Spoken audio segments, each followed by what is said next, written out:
A memória é um dos mecanismos mais complexos e fascinantes do corpo humano, porém tem as suas limitações. Os esquecimentos são relativamente comuns, mas em excesso podem indicar a amnésia. Essa perda de memória pode se manifestar de diversas formas e afetar lembranças do passado e do tempo presente. As causas também são variadas, como o uso de drogas, traumas emocionais ou físicos, ou condições neurológicas. Fique com a gente aqui, no Bendita Hora, para conhecer os diferentes tipos de amnésia e o tratamento mais adequado para cada situação. Então, doutor, esse negócio de amnésia sempre, às vezes é folclórico, às vezes porque a gente vê amnésia, às vezes, por uma pancada, amnésia, às vezes, alcoólica. Tem isso também, né, GP? Tem. Pessoas que, de repente, falam... Eu sempre fiquei com uma desconfiança desse negócio. Falei, eu não lembro de nada. Não sei. Mas existe também. Né? Claro que deve ter o folclore também, pessoas que usam isso. Que usam isso e tal. Mas o que caracteriza a amnésia? A amnésia mesmo, do esquecimento. Porque esquecimento eu esqueço muito, eu sei que eu tenho muita perda de foco das coisas. Começo a fazer uma coisa, vou para outra, eu esqueço. Mas isso não tem nada a ver com a amnésia. Nada a ver. O que acontece? A memória é basicamente nossa capacidade de pegar uma informação, então tem que receber essa informação, guardar essa informação e quando for solicitado, você verbalizar aquilo. Isso. Então, na grande maioria das vezes, quando a gente fala a alguém, eu sou esquecido, eu perdi, o problema dele é a atenção. Então, pessoas como o senhor, que é muito ativo, faz um monte de coisa ao mesmo tempo... Tem aquele negócio de DTH, déficit Então, assim, pessoas que fazem muita coisa ao mesmo tempo, ou são multitarefas, é que não existe ninguém multitarefa, né? Na verdade, ela pensa numa coisa e pensa no outro. E, às vezes, uma informação que falaram para ela, ela perdeu. Qual foi o problema? Não foi a memória, foi a atenção. Se você não tem atenção, você não vai pegar aquela informação. A depressão dá muito isso, né? A pessoa que está deprimida, ela está sem vontade de fazer as coisas, então às vezes não põe atenção nas coisas. fica atenção. Como o senhor falou, pessoa com déficit de atenção, hiperatividade, né? A cabeça está tão a mil pensando em outras coisas que às vezes ela não pega aquela informação. E aí tem realmente a doença, que é o mais comum no idoso, é o Alzheimer, que o Alzheimer começa com a perda da memória. A perda da memória. É um sintoma inicial. Mas também não amnésia é porque a palavra amnésia é não lembrar, né? Não lembrar, basicamente. Então, assim, a amnésia é um termo amplo que serve para várias coisas. Tem amnésia, tem pessoas que têm amnésia no Alzheimer, assim, para fatos recentes.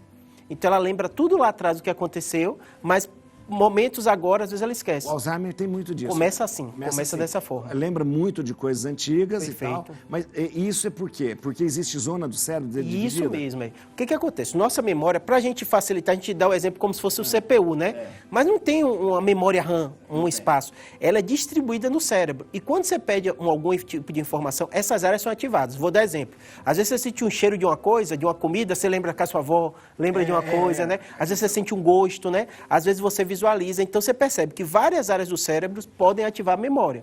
No caso da memória mais antiga, ela tem uma forma de consolidação melhor no hipocampo.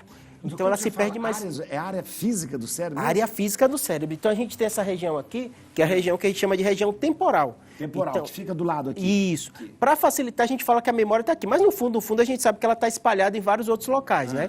Aqui dentro, nessa região, a gente tem uma região que a gente chama hipocampo. Hipocampo. E é bem curioso porque a memória, ela faz parte também do sistema límbico, que é o sistema das emoções. Por isso que uma das estratégias que mais usa o grupo de memorização, você tem algo afetivo ou emocional que você lembra bem. Vou dar um exemplo que vocês vão lembrar. Qualquer coisa que foi muito emocional para você, você lembra melhor. Pode ser por raiva, por pânico, o que quer que seja, né? Ou até por afeto, você lembra melhor. Por isso que o pessoal usa muita estratégia isso, né, de você. E a outra coisa também é a associação. Então, a região temporal, ela tem essas duas conexões, né? Tanto da parte emocional como a parte da memória. Então, eu falei esses dias, né? Coisas que marcam a gente emocionalmente. Tem a música Somebody. Não, como que ela chama? Esqueci da Diane Walker? Essa música estava tocando na hora que eu recebi a mensagem que minha mãe tinha morrido. Então, essa música tornou para mim eu não consigo escutar. Não consigo ouvir. É a coisa mais estranha. Eu não consigo ouvir. E eu vejo acorde. Então, traz uma coisa, Com certeza. o que o senhor falou, uma emoção forte, Perfeito. ligada com a questão auditiva e tal. Perfeito. Podia ser o cheiro, né? Pode ser o cheiro, pode ser o sabor. Pode ser um sabor, né? Tem pessoas que perderam alguém que amava e a pessoa fazia uma comida muito gostosa, tal tipo, ela não consegue comer mais porque se emociona, É né? verdade. Como eu não consigo escutar mais samba. A música, né? Como que a gente vai saber diferenciar um esquecimento comum e normal? A gente podia falar que o esquecimento é normal. Pode, O esquecimento pode, é é. normal de repente, de uma patologia, de uma doença. Perfeito. A gente tem alguns sinais de alerta. O primeiro fator é a epidemiologia. Então, assim, muito mais comum alguém com menos de 60 anos de idade, 70 anos de idade, ter esquecimento relacionado a transtorno de depressão, transtorno de ansiedade. Para você ter ideia, ansiedade quase 10% da população tem. Depressão, 6%. Então, normalmente no nosso consultório, o paciente chega, estou com a memória ruim. Quando você começa a conversar, a pessoa, não estou dormindo bem, estou passando por um problema na família, ou financeiro. Então, você começa... É como se fosse a memória, o problema da memória fosse o gatilho dele procurar o médico, ele está com medo. Às vezes tem um familiar com Alzheimer, teve uma mãe, teve um avô, e ele fica muito preocupado, né? Mas assim, a grande maioria acontece depois de 70 anos. O Alzheimer jovem é raro, muito raro de acontecer. Sim. Então assim, quando a gente vê alguém jovem, eu até brinco com os pacientes e falo assim, ó, quando você se queixa da memória, quando você está se queixando da memória, geralmente não é nada demais. Quando a família está dizendo que sua memória não está boa, aí se preocupe. Verdade. Doutor, a gente tem uma pergunta aqui para o doutor Júlio, vamos ver. É normal ter apagões com o uso de certos medicamentos? Olha, interessante. Eu posso falar, tem um remédio que é polêmico chamado Zolpidem. Pode falar. Zolpidem, que ele diz que as pessoas de repente se apagam, tem casos de sonambulismo, Perfeito. de não lembrar nada, né? É um medicamento, assim, aliás, eu acho que até o uso é muito abusivo desse medicamento. Isso, essa é uma pergunta muito comum, não só do senhor, mas assim, eu tenho um paciente que eu passei o remédio de volta desesperado, eu vi uma matéria, o que aconteceu? O problema de insônia é muito comum, 10 a 15% da população. A gente envelhece, o nosso sono piora. Então, naturalmente, o brasileiro é prático e não gosta de fazer a higiene do sono, que a gente já conversou, né? Então, a pessoa faz o seguinte, toma o remédio do vizinho, do parente, do amigo, que o médico não passou, e todo remédio tem um risco de efeito colateral. O Zolpidem, qual o risco dele? Tem pessoas que tomam ele para dormir, ele dá efeito rebote, a pessoa fica mais agitada. Agitado. Tem pessoas que têm alucinação e tem pessoas que, às vezes, têm esses apagões. Apaga, não lembra nada. Não lembra, porque é um remédio de efeito rápido. Então, eu falo até com o paciente, esteja na cama ou perto, toma um remédio que normalmente você já vai sentir sono na hora. E ele tem uma meia-vida ali de 3 horas, 4 horas mais ou menos. Então, pode acontecer? Pode, mas é um evento raro. Que nem está falando da vacina, né? Tem eventos raros. O médico vai observar. Se ele notar que o seu teve esse apagão, ele vai trocar de medicação. Mas é um dos remédios mais utilizados do mundo. Você tem ideia, ele não cria tolerância nem dependência, de repente, dos outros benzodiazepínicos. Tanto que é uma receita simples, não precisa ser aquele... Não é tarja preta. Não é tarja preta. Os outros, diazepam, todos eles são tarja preta. Então, remédio que a gente usa muito, por exemplo, eu passo às vezes o paciente fala assim, Júlio, eu durmo bem, mas meu problema é pegar no sono. Dá aquela... Então, assim, você, enquanto melhora o resto da condição do paciente, você pode usar ele. Mas lembrando, esses remédios, a ideia é sempre ser transitório.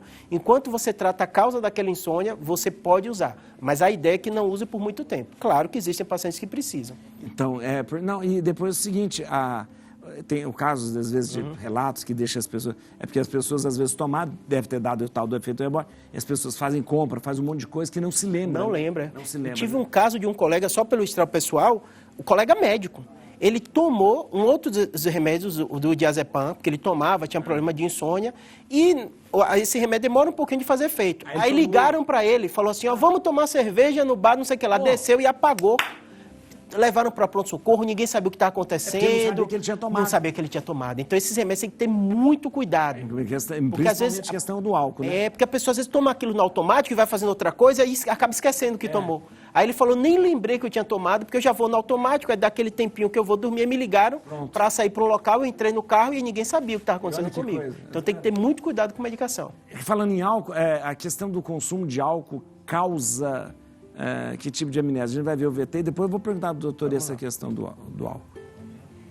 É muito comum as pessoas falarem que quando ingerem, né, uma certa quantidade de bebidas alcoólicas, esquecem determinados episódios que aconteceram ali durante aquele período em que a pessoa estava se embebedando.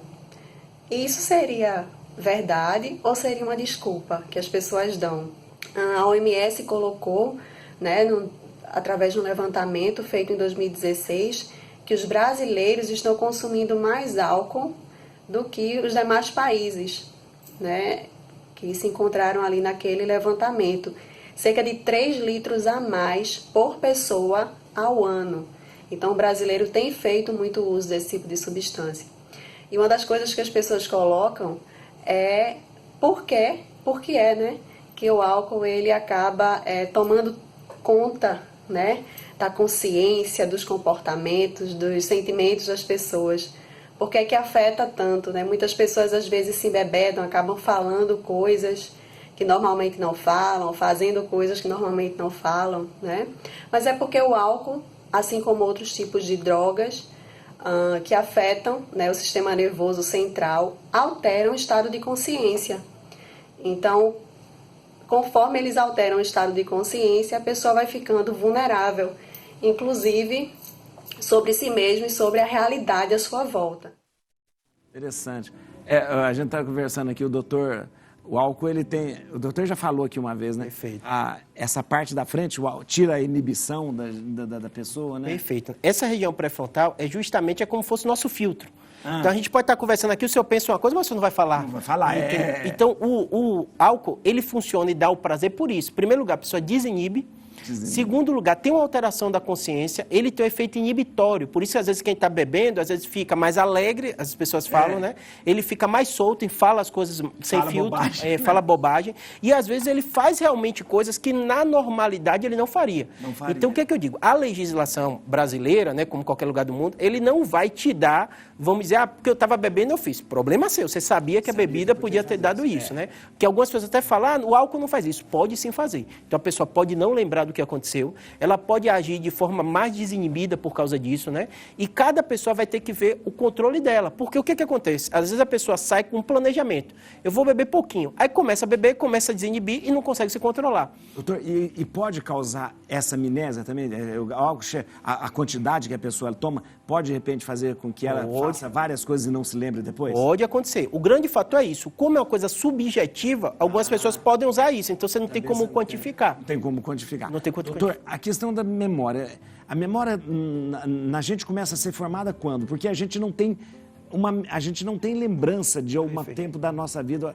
No começo da vida a gente não tem lembrança. Até os 2 anos é muito raro você lembrar depois de fase adulta. Você lembra de coisas pontuais, mas uma memória bem formada depois dessa idade. Depois dos 2 anos. Você consegue consolidar melhor. Depois dos 2 anos a gente começa a consolidar melhor a memória. E essa memória, é normal que ela fique guardada, que ela fique e tal, ali. Agora, quando a gente fala de amnésia, a gente está falando de uma memória recente? Isso, pode ter das duas. A gente tem memórias diferentes. Tem a memória que a gente diz, por exemplo, de processos, de procedimentos, por exemplo, você vai passar a marcha do carro, aquilo vai no automático, né? É verdade. Então você tem algo que às vezes você nem está pensando mais do que você está fazendo e acaba fazendo, né?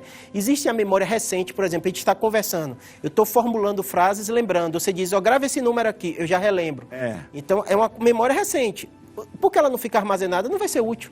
Você está usando ali na conversa para formular a frase e depois não precisa. Já existe memória de nomes de pessoa, de familiares seu, de amigo, que você realmente consolida. Então, essas memórias mais antigas, cada um tem meio o seu local no cérebro que fica armazenado. E a forma e estratégia de você pegar ela é diferente. E pancada na cabeça faz a gente ficar com amnésia? Pode. Uma das coisas mais comuns é, por exemplo, no boxe, o nocaute, a pessoa não lembra. Que eles falam, ele está no automático, porque ele está agindo, está falando, mas ele não lembra. Então, a pancada muito forte, na hora de um trauma, é muito comum a gente ver o paciente com essa amnésia. Então, uma amnésia que ele não lembra do evento. Ele fala, eu bati o carro, eu não lembro de nada do que aconteceu. Doutor, a questão dessa coisa de não se lembrar com uma... daquela coisa que a pessoa fala, quem eu sou, onde estou, isso tem essa amnésia mesmo? Não saber quem a pessoa é, não saber o nome, não saber quem ela é? Né? Esse é o caso mais assustador que eu chamo, e é muito comum de acontecer, padre. Alguns dizem que 2 a 3% da população passa por isso, que é a amnésia transitória, global transitória. Então, às vezes, a pessoa está no carro indo para um lugar e fala assim, o que eu estou fazendo aqui? Onde é que eu estou? Então, mas geralmente é questão de segundos a minutos, mas dá uma angústia tão grande na pessoa, normalmente associada a burnout, a pessoa naquele estresse máximo. Ah, entendi. Eu brinco até com o paciente e falo que é que nem computador quando trava, né? A pessoa fica assim, aí você dá o Ctrl Alt dela e daqui a pouco volta. É verdade. Então é muito parecido, só que a gente tem que investigar se ele não tem uma pequena isquemia.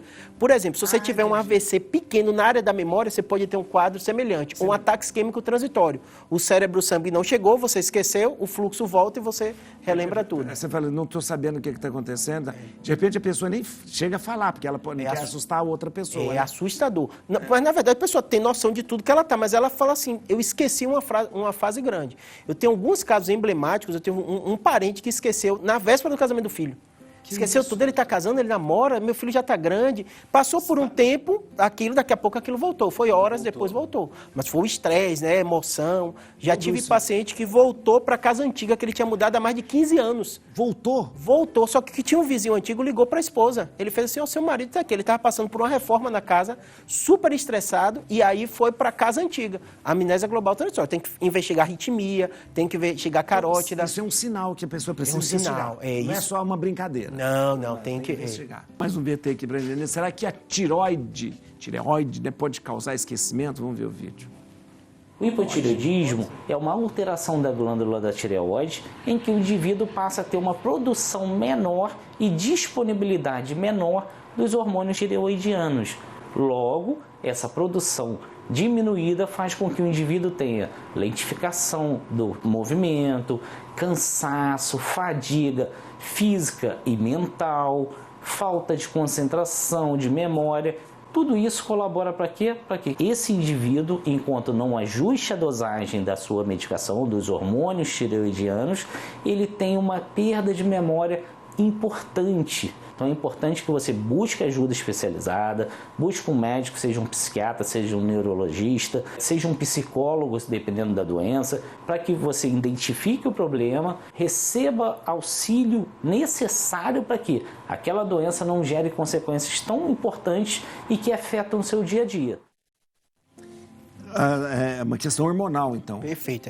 Vamos resumir, padre, para a gente entender. Toda vez que alguém queixa de memória, o que passa na cabeça do médico, né?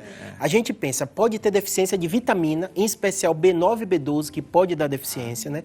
Tem algumas doenças sexualmente transmissíveis. A gente sabe que a população mais idosa hoje, né, com o Viagra, que essas coisas, às vezes tem vida sexual ativa, ele pode ter problema com sífilis. Sífilis pode dar problema de memória. O vírus HIV também. Então a gente vai fazer um monte de sorologia para ver se ele não tem isso, né? E além disso, tem essas doenças metabólicas, né? Que deficiência dos hormônios tireoidianos podem dar também problema de memória. E a gente abre outro leque de outras doenças. Então, é importante você falar isso, porque a pessoa tem uma perda de memória ou falta de memória, ela tem que analisar de um modo geral, não é só simplesmente falar, estou com problema de cabeça, estou com Alzheimer, não desesperar.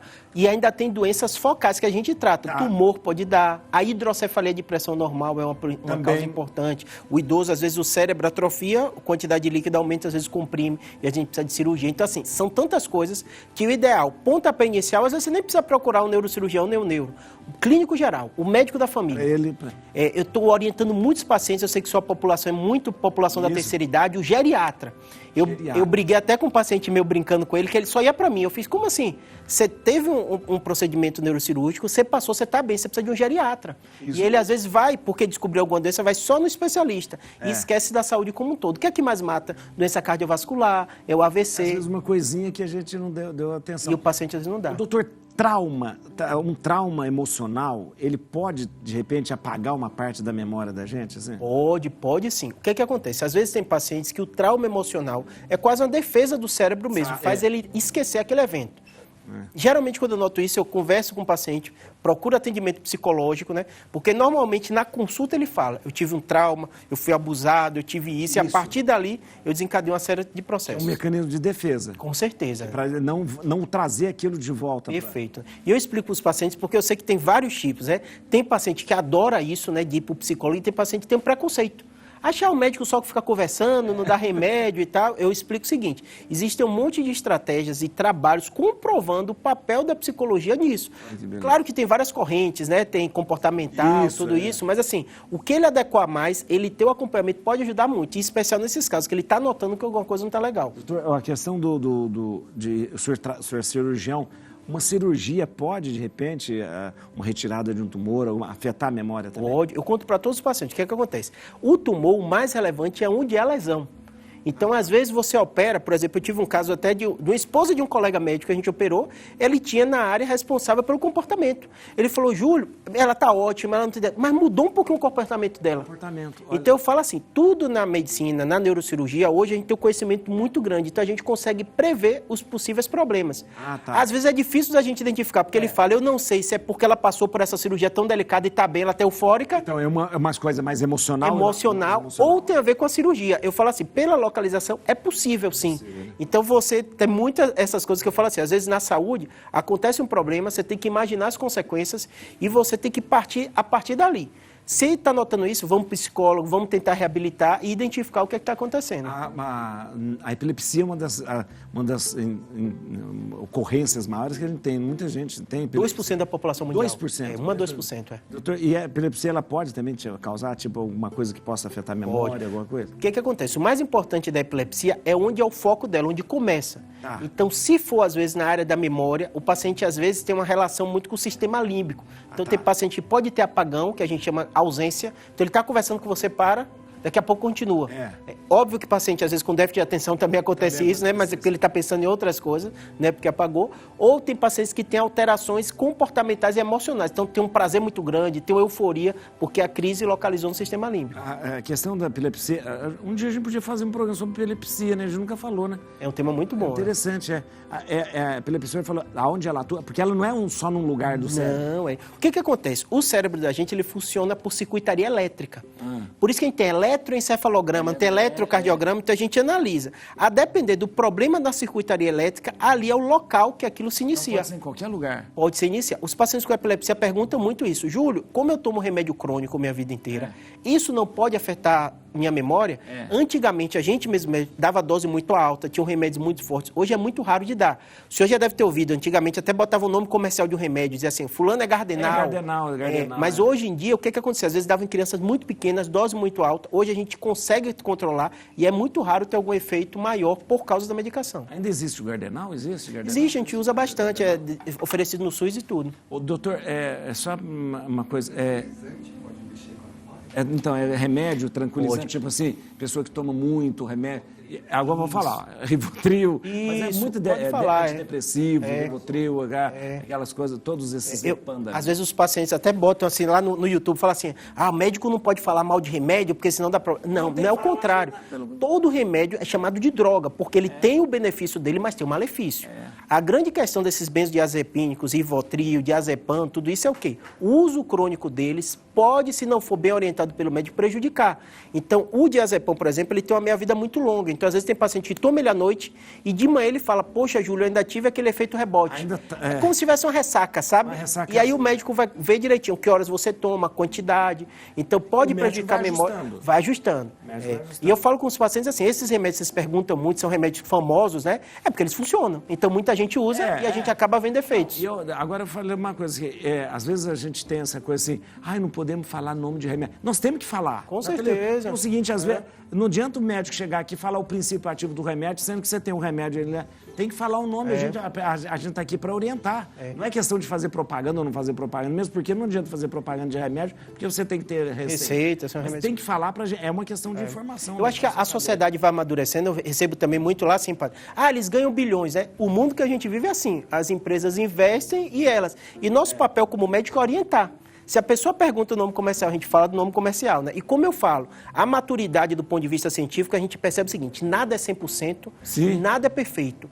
E nada é melhor do que informação. Quanto mais informação tem, você identifica o possível efeito colateral. É importante. E você para de ter o grande medo do remédio. Qualquer remédio pode fazer efeito. Uma dipirona... eu tenho pode ter alergia, de dipirona, né? Eu tenho pavor de... Eu evito que eu tenho medo de desenvolver uma alergia de dipirona. Eu não gosto de dipirona, pode dar um choque anafilático. Isso, qualquer remédio pode dar alergia. Só só para a gente terminar, porque o Rodolfo já mandou a gente acabar, é porque o senhor falou várias vezes sistema límbico. Perfeito. Só para as pessoas entenderem de uma forma bem simples. O sistema límbico é o foco das emoções. Então, tudo que a gente sente, o frio na barriga é porque o sistema límbico foi ativado, uma emoção porque alguém está apaixonado, porque você gosta de alguém. O que acontece é você ficar pensando sempre em alguém, porque você vai encontrar Diz que ela. a paixão está no sistema límbico, é um problema do sistema límbico. Isso, né? E óbvio que existem pessoas que ele é muito mais ativado do que outros, né? Rodolfo que fica ansioso aqui o tempo inteiro, né? Do programa, do horário, né? Não é só do programa, não é tudo, não. Então, é jeito de cada pessoa. Ai, doutor, muito obrigado. Obrigado pela clareza, pela sabedoria, a exposição de tudo de uma forma tão clara. Obrigado. Olha, vou falar para vocês. Vocês querem informação com confiança e balizado, ó, no Instagram do doutor, @neurocirurgiabr, @neurocirurgiabr. E se inscreva no canal do doutor, é muito bom, você fica sabendo de tudo, né? E com uma... Né? Pode ir lá, aciona o sininho, faz tudo isso, ó. O canal no YouTube é Neurocirurgia BR. Neurocirurgia BR. Faça isso. Doutor, muito obrigado. Obrigado, senhor, pelo seu padre. serviço de informação que é tão importante.